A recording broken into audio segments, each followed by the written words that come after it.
It was a beautiful day for a boat ride, but the crew of the Manly Fast Ferry in Sydney, Australia would describe what happened next as one of the weirdest incidents. And passengers will definitely remember it for a long time too. It began when a woman spotted an animal swim out past the jetty and right into the path of the ferry. And this was no sea creature. She couldn't tell exactly what it was, but she was convinced it didn't belong in the water.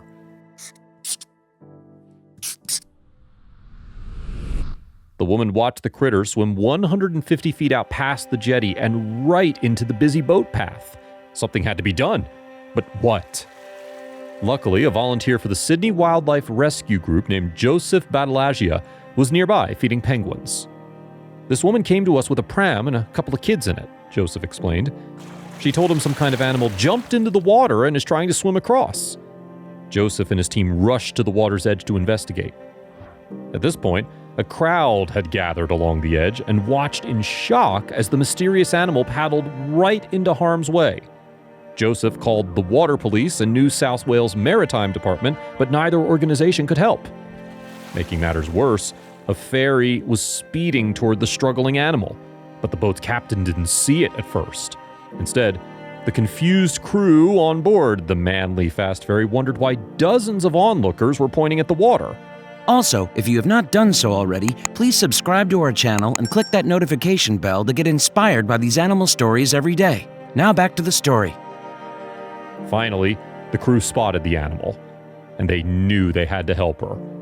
According to a Manly Fast Ferry spokeswoman, the crew maneuvered the boat to block the animal and encouraged her to head back to shore. At the same time, an alert sounded for all ferry travel to stop. Unfortunately, the animal kept swimming in the wrong direction, and the ferry's crew knew they'd have to take matters into their own hands. Deckhands threw a bright orange life preserver into the water, but the now frightened creature ignored it. It was a long-shot plan. How would she know to take hold of it anyway? It was time to reassess their options. By this time, the ferry had moved closer to the animal, and the crew could make out exactly what it was. A wallaby. Not known for having great swimming abilities, the poor creature had already become weak and could drown at any moment.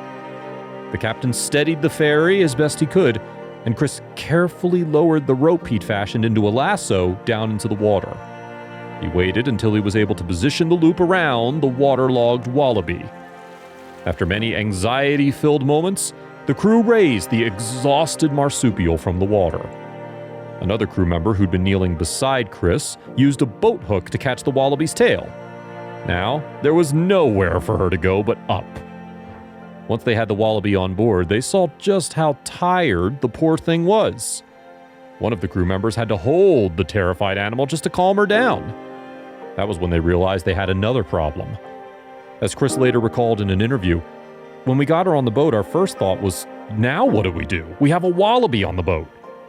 Luckily, there was someone nearby who knew just how to help. It was Joseph, the Sydney wildlife volunteer who was watching on shore. In no time, he and his team of volunteers hopped aboard the ferry and brought the animal to land, where they were immediately met with applause. "Will she be okay?" one onlooker asked as Joseph's team brought the marsupial to shore. From the looks on the Sydney Wildlife team's faces, they likely knew the wet wallaby wasn't out of the woods yet. The rescuers called Jody Lewis, another wildlife volunteer, who didn't believe what she was hearing.